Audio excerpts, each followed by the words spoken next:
Welcome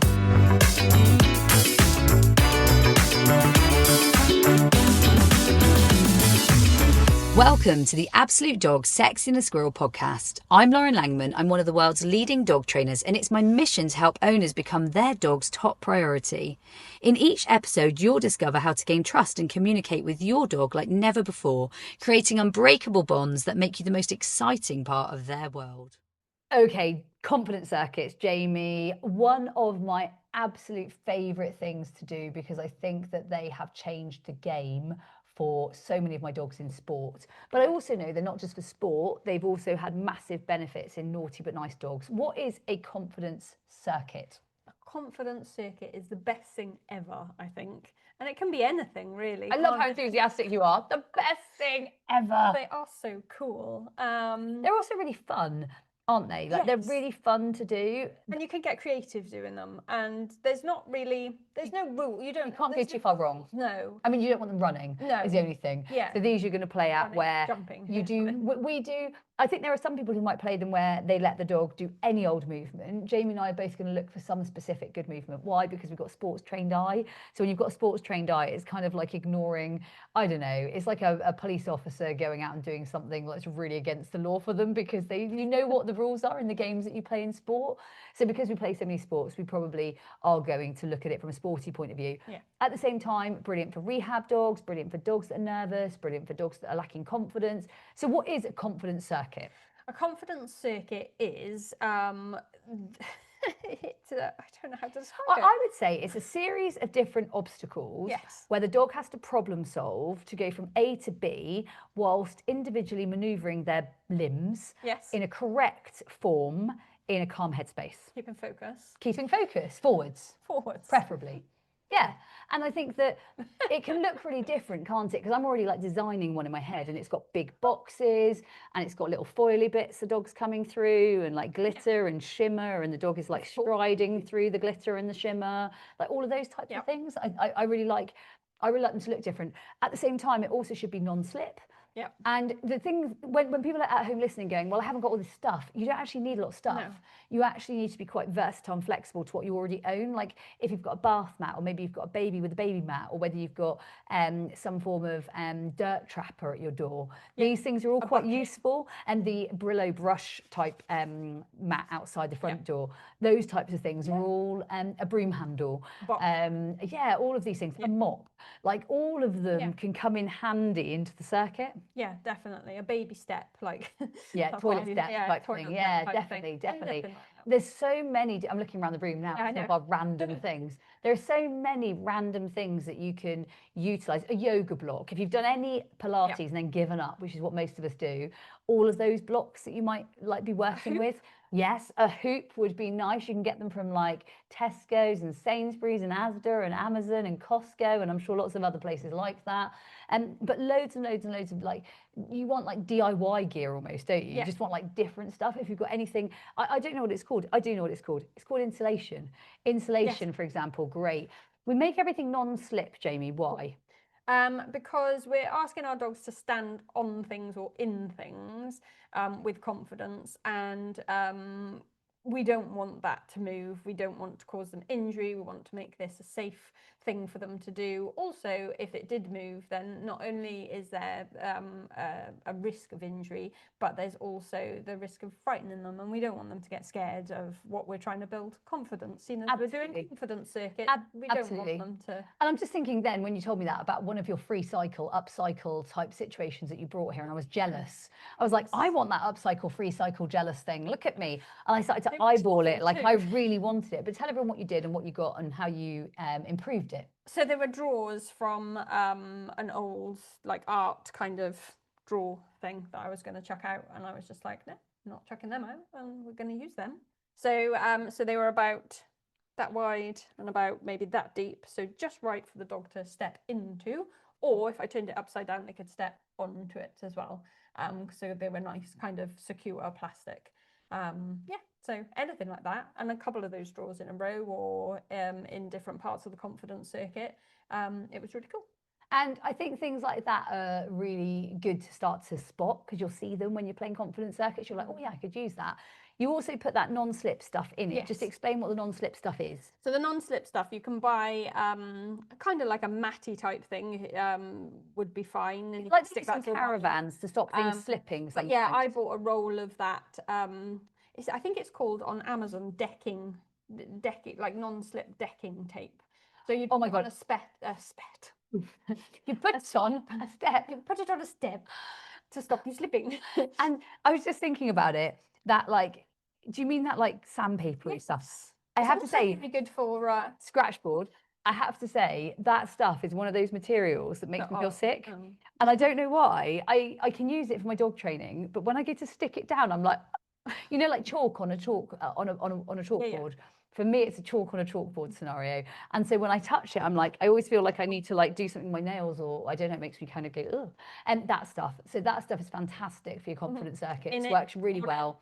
And underneath it, isn't it? Because underneath it will stop it. Some stuff, because we use a lot of sensory mats. So things like, it can just be a bath mat, but bath mats can be both sides. Yeah, and we've got kind of AstroTurf up here, and sometimes certain things, it's weird, certain things can be slippery on the AstroTurf and not slippery on the carpet, and then vice versa, slippery on the carpet and not slippery on the AstroTurf. So it's just making sure you're checking it. If you're changing whatever's underneath, check it first.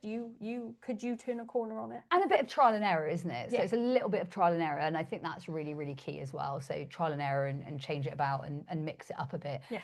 The other thing I really, really love with confidence circuits is, I think you touched on it there, like proprioception and sensory stimulation. What's that about? So it's just the ability for the dog to be able to place or become more aware of how it's placing its feet and body and weight shifting. And who's that good for? Everybody. Dogs, puppies, from like tiny to all the way up to when they're in their senior years, and you're helping them to, because we kind of go backwards, don't we, from being a puppy. I think we're there, Jamie. We're just talking about this. So yeah, but yeah, kind of going backwards. When I think about it though, I've got a dog with a neurological deficit. Her name is Brave. Her neurological deficit, she had a spinal disorder or a spinal condition post an accident where she went sprinting, lost her mobility in her back. There was no health issue beforehand. We didn't know there was a problem. She'd had her back x-rayed. Everything was fine. We were just very unlucky. Afterwards, sometimes she'll scuff. Now you'll hear that scuff with older dogs. I remember with my late dog Poppy, she used to scuff. So some dogs scuff. So if your dog is a scuffer, I think it can also be a really nice exercise. Yeah, definitely. It'll help them to be able to, instead of scuffing along, pick up their feet. Pick up their little tootsies. And yeah, definitely. I think it's really, really good for the older dogs, but just as good for everybody else. Yeah.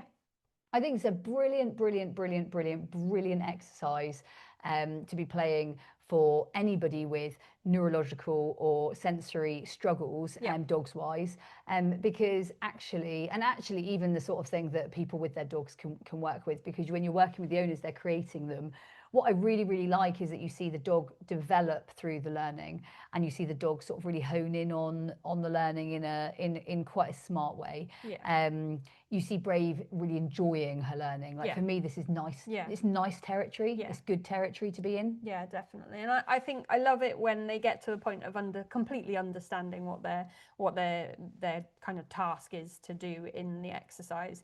And then you maybe do a couple of reps, maybe 2 reps each way, and then put them in on their boundary or on their place, and then change something within that circuit and see what they do then, because that often, it's amazing then to watch them work it out, watch them, oh, but this was this, and now it's not this, and oh, I did this here, and it's just like, yeah, amazing to watch them work it out. So whether it was a step in bucket, so they got to step into something, if you just change that to step onto, that changes the whole striding, that changes the whole way they're looking at it, and they've got to, be reactive in a positive way to their environment, which is, it's helpful for dogs that have off-leash freedom, that are jumping over things out and about, to be able to have that ability to be able to use their body. For sports dogs, it's massive. The ability to be able to turn and twist. The ability to flex. And the ability to change, and the ability, I think, to be quite dynamic. Yeah. I think the dog has to be quite dynamic to change and adjust. That moment as well, isn't it? Yeah, it's big. Really, really big. And I think the other thing that's worth acknowledging here is that you never do the same session twice. So you'll actually do that session once, and then you'll do a different session and a different session and a different session, because you're always changing something on the confidence circuit. It always looks different. It doesn't ever look the same. No. Even if you try, if you tried, you'd make it hard. It would be hard to make it the same because you're always moving something. Yeah. And it's cool to watch your brain think of new things to do with it as well. Like, you know, just doing cavaletti with a plank underneath it. That was quite a cool one to do. And I was just like, is this gonna work? I'm not sure how this is gonna work. But it was really, really cool. And I was just like, oh, and that like actually looks really cool. And for the dog to be able to work that out, that's a lot of skill to be able. So it's basically like doing cavaletti along the dog walk, isn't it? That's smart. Isn't it smart? It's cool. smart. So what is one of your favorite objects to put in your confidence circuit? And I'm going to start, and I'm going to give you a minute to think about it, because I've already thought about my question. And I'm going to say my favorite object, I actually love adding a large box. I just like adding a box where they go through something. And I don't know why. I think it's probably because when I was little, I liked making dens. And for me, there's a level of den making in cavaletti confidence circuit sort of building. So when you're building a confidence circuit with some cavaletti in it, and you're building that scenario, there's a bit of den making for me. And I love the, you had up here a really big box for a while. The one where they went through like a tunnel. I loved it. Yeah. I loved it. And so it was for that separation thing as well, because they got to trust you because they're going behind that barrier. If you've got a dog who's fearful of being separated, a dog who's a little bit separation anxiety sort of driven, a little bit anxious to be left, again, it's these little micro moments of separation that you do and you build in confidence for them to go, yeah, I got this. And it's no different with how you're raising a child or how you're doing other confidence training. Eliza didn't used to like speaking to people, but she has horse riding lessons, and so she's actually really confident in teaching other people on horses and herself having lessons. But she's learned through the concept of confidence through training horses. She didn't learn it sat in a school or at a desk or with a pen in her hand. And I think that's really important that we learn this is how you can learn the arching skill. So for me, the box that could be a tunnel, nice and long, could be tall, could have dangly bits on it, but that's my favourite. I think we even put like a box in there where they had to, it's got to be tall enough, and then they have to go in it. Enough, but they got to step in it. And the other thing we did was we put a different surface in it. So we did do sometimes some mats in it, and we also did some foot targets in it to make it stay upright, because it wanted to go wonky. And then you had to put cones around it and things. So I do remember that one, but that was my favourite. And then there was one, someone lovely sent me some flowers in the flower box. There was a flower box as well that was similar, and that was in the house, and rather than the dog training room, and it was back in the house, and that was in the back room, and we used that one for a while, the purple box. It was a little bit cool shape. What about you? What's one of your favourite items to put in a confidence circuit? I'm going to say the step in, step out of a box, because you can use it for stepping in, stepping out of the box. Like the drawers that I had, the ones that I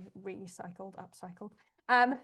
You know, you could either use them lengthways or widthways, which was, so that could be even a change, because obviously the narrower the article is, the harder it is for the dog to target.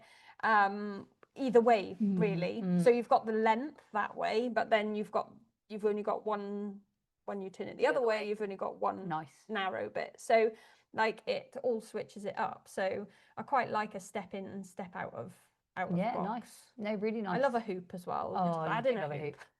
We do love a hoop. No fire. So my next question, one day, I can just imagine it. Quick, it's gonna happen. The room's on fire. So my next question is, if you were to pick a favourite purpose for confidence circuits, what would it be? I think I love it for naughty but nice dogs. And naughty but nice dogs, they kind of are definitely dear to me, because I think I've been trained well by my lot over the last and you've worked in rescue, and you've worked in those types of dogs for a long time. And I do love them. Oh, I just love them. I get drawn to them. Easily attached. Like, yeah, definitely. They are my my cup of tea. I do like them. I love it when we say that's my. I was reading someone's post actually yesterday. They'd lost their dog, and they said their dog was my cup of tea. And some dogs are just more your cup of tea than others. I feel like one of my dogs, I don't drink alcohol really. I feel like she's vodka for me. Whereas I've got others and I'm just like, you are so my cup of tea. Yeah. You're just my cup of tea. And the naughtier the better. I don't know. You're so good. You're so good with them as well. For me, my favourite purpose, running contacts, they're the bane of my life because I train agility and I travel all over the country trying to win at agility.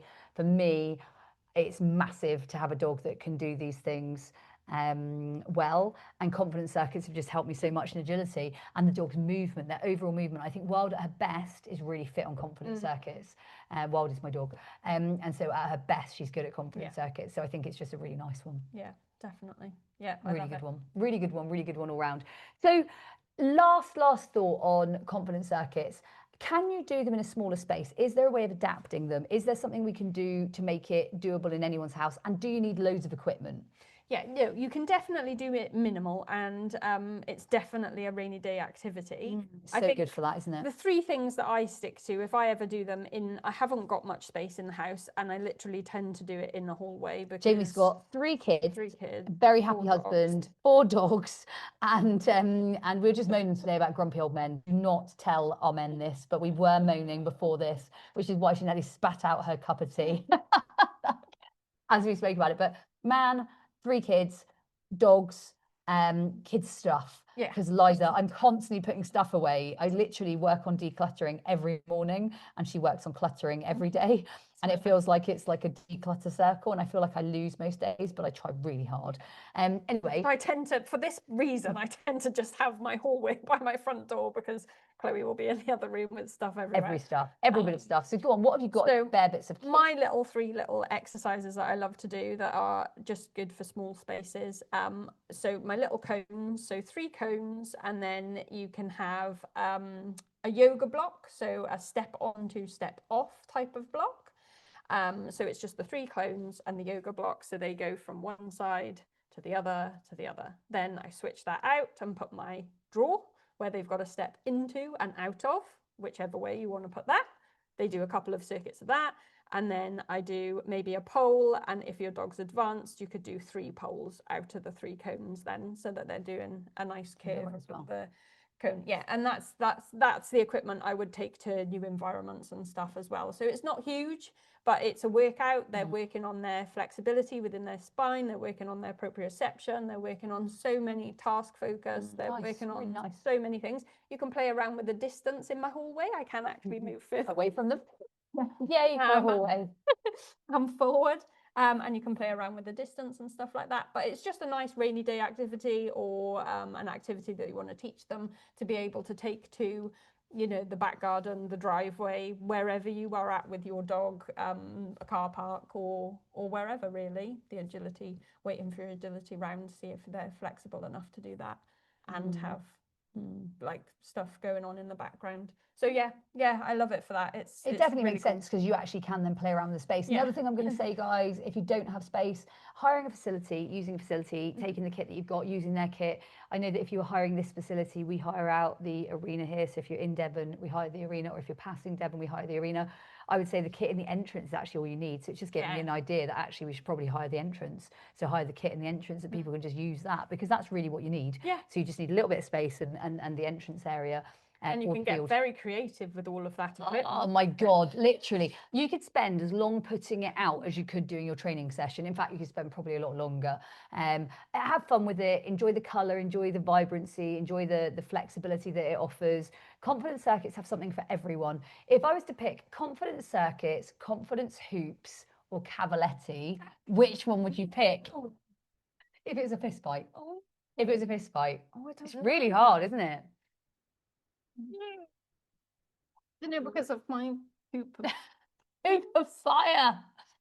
Jamie's struggling. I don't know. They're too good. I've given her basically 3 different types of chocolate. Oh my goodness. She likes all of them. Oh my goodness. It's tough. You know what? They've all got brilliant purposes. I'm going to say, like, they do all work together. They do all work together really well. I'm going to say, if I had to pick one, I'm going to say confidence circuits. Yes. And the reason I'm going to say confidence circuits is I think it incorporates all 3. I think so. And I think, no, you can pick your own. You don't have to take mine.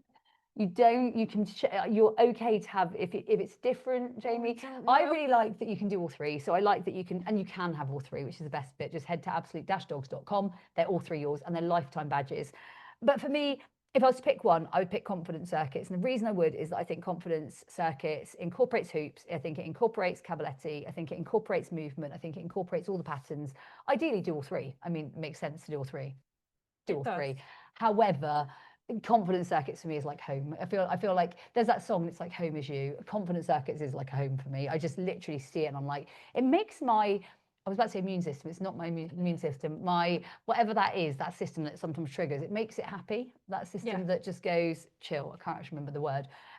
But it makes me just feel a little bit sort of settled. Like it doesn't make me feel, when I watch it, I just feel really comfortable watching a dog around it when they do it well. And when you're training it, it's very calming and it's very focused exercise. It's a good exercise. Have to go you have to zone in. It's a bit like, I'm thinking it's a bit like childbirth. You really have to be in the right zone, don't you? I think you've got to be in the moment and adjust yourself. I think that's what the three badges really teach, isn't it? Is being in the moment, adjusting yourself to whatever they're giving you a little bit. Huge mechanics. A brilliant eye. For those of you who want to improve your dog training, you will improve your eye doing confidence circuits, cavaletti and the hoop training, particularly the former two.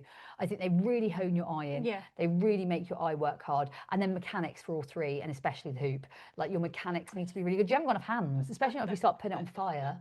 You loon. So I don't know that you've got enough hands then. So it definitely, all of them combine, don't they? Very, very nicely. They all complement, don't you think? I don't think I could choose one, you know. It's just can't. She's struggling to pick. So guys, confidence circuits, it is a must for any dog owner. Works for naughty but nice dogs, works for puppies, works for senior dogs, works for dogs who are geriatric, works for dogs who are athletic, works for dogs who are sporty, works for dogs who need to improve movement, works for naughty dogs, Jamie's favourite. So dogs who are difficult, dogs who are troubled, dogs who are menacing. That's sometimes how I look at mine. I'm like, you are a menace. You're an absolute menace. Ultimately, I cannot wait to see more confidence circuits. I think we should actually have a competition. The best confidence circuits that we can possibly see, share them on social media, share them on our community space, share them because I love to see them. Maybe you could post one, Jamie, a really cool, your next confidence circuit that you do, posting a few of them in our community space. And for you guys, if you could also get posting, we'd love to see them. So that was this episode of the Sexy and Squirrel podcast. Remember to join us for next week. And more importantly, remember to stay sexy.